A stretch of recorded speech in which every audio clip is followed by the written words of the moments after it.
वक्त्यांकडून माझी अपेक्षा होती की बाबा या जागेचं झेंडा कधी लावलं हे कोणी तुम्ही आतापर्यंत स्पष्टीकरण दिलं नाही. गाय समुद्राने झेंडा लावलाच नाही. मुळामध्ये 1992 मध्ये ते झेंडा लावण्यात आला. गाय समुद्राने तो झेंडा लावलाच नाही. गाय समुद्र 1997 मध्ये इथे आला. गाय समुद्राचा एकट्याचा घर असल्यामुळे त्याच्यावर दबाव टाकून झेंडा काढण्यात आला. या गोष्टी आपल्याकडून लपवल्या जात आहेत. माझा स्पष्ट आरोप आहे, जे कोणी तुम्ही आता सांगत होता की बाबा गाय समुद्र झेंडा लावला, गाय समुद्र झेंडा लावला, बाबासाहेबांची शपथ घेऊन सांगा तुम्ही 1992 ला गाय समुद्र इथं जन्माला आला होता का? झेंडा लावणारा व्यक्ती हा लोहा येथील होता. आता जमीन घेणारा मालक उदगीरचा, झेंडा काढणारा मालक तुमच्या मांजरगावचा, प्रकरण उचलणारा मालक सबुळीचा. मग लोहावाले बौद्ध समाज काय झोपले होते का?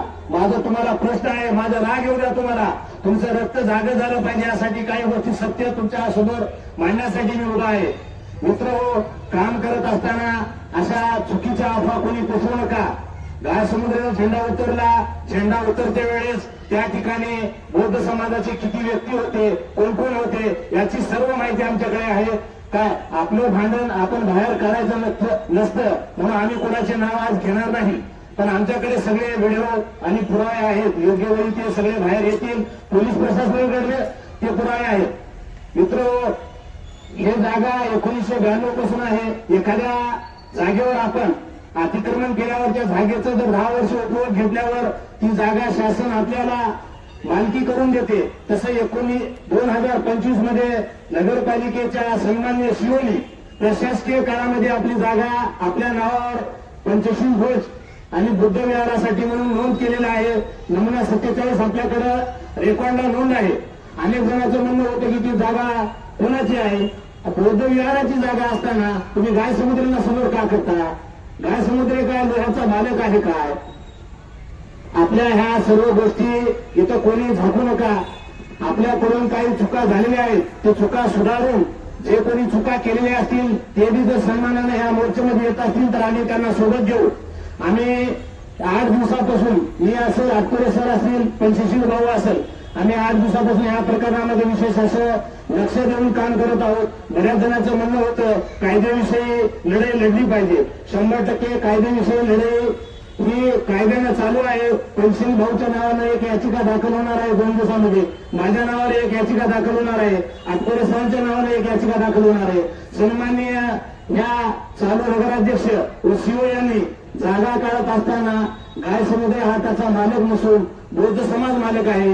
आमच्या सर्व बौद्ध बांधवांना बोलून त्यांच्यासोबत चर्चा करून ते जागा कमी करण्याचं काम करायला पाहिजे होतं. पण कोणतीही सुनावणी न घेता त्या जागेला किंमत जास्त आल्यामुळं आर्थिक तडजोड करून ती जागा 15/5 परवाच ती जागा उडवण्यात आली. आमच्याकडे सगळे कॉपी आहेत. बोलणं म्हणजे असं लिगल नाही. कोणी जर आम्हाला मागितलं तर आम्ही सर्व कागद आपल्यासमोर सादर करू. मित्र, 15 तारखेला तुम्ही सगळं ते नमुना नंबर 8चा रातोरात उडवता. 21 तारखेला त्या गाय समुद्राच्या घरी 5-25 जण जाऊन तुम्ही धमकी देता. त्यामध्ये लोहा शहरातील आपले समाज बांधव होते. मग त्या गाय समुद्र काय करणार आहे? गाय समुद्राला काय अधिकार आहे? ध्वजा मी लावलो, उतरायचा ध्वजा मला अधिकार आहे का? ध्वजा कोणाचा आहे?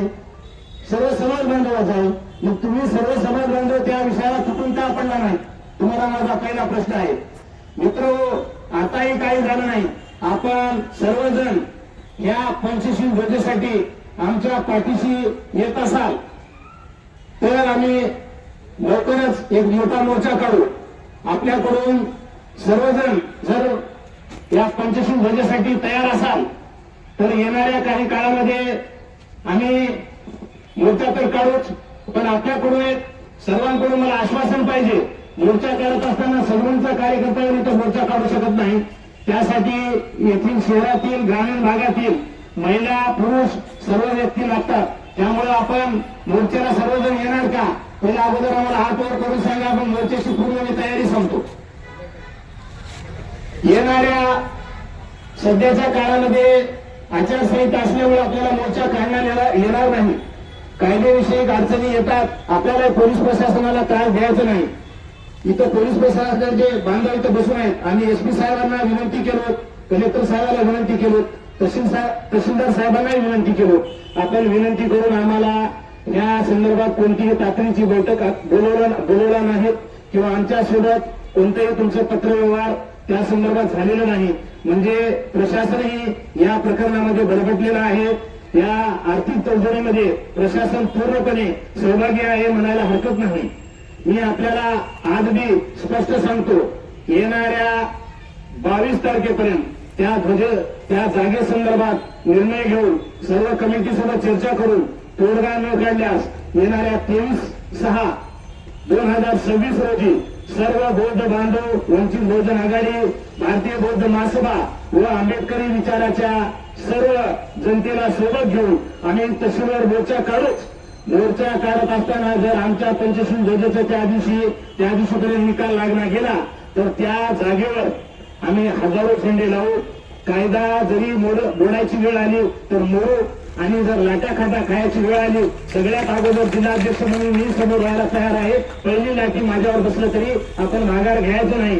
माझी इथल्या प्रशासनाला अजूनही विनंती आहे की आपण येणाऱ्या 22 पर्यंत या जागेविषयी लवकरात लवकर तातडीचा निर्णय घेऊन त्या जागा मालकाला व या वंचित बहुजन आघाडी आणि येथील काही समाज बांधवाला घेऊन या बुद्ध विहाराच्याच ठिकाणी ओपन स्पेस मध्ये चर्चा ठेवा.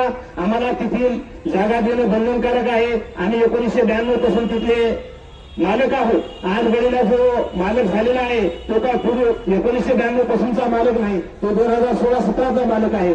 त्यामुळं प्रशासनाने बी याविषयी थोडं गंभीर दखल घेऊन आम्हाला याचं चांगला मार्ग काढून द्यावं.